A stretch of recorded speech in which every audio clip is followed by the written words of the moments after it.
Del otro semana lang cuando llegan al Departamento de Negosyo y Industria o DTI na syudad, el Implementing Rules and Regulation o IRR del Acto Republica 10909. Este el ley stricto tarikiri con mga establecimiento para darle exacto cambio na mga konsumidores.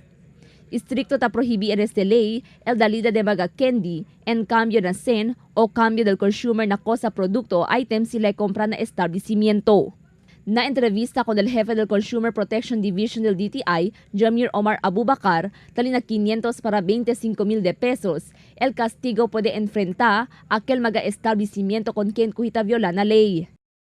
Well, the penalty ranges from 500 pesos or 3% of the daily sales to as much as 10% or 25,000 pesos of the daily sales, whichever is higher.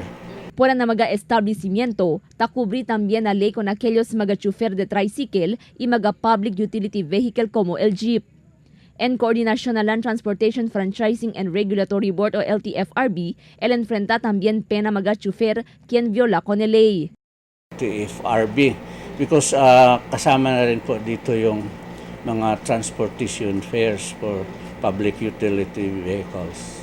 Tasuhiri el DTI con mga konsumidores o riding public para reporta kanila si tiyan establecimiento o chofer hindi kumpli na cosa ta estipula na ley.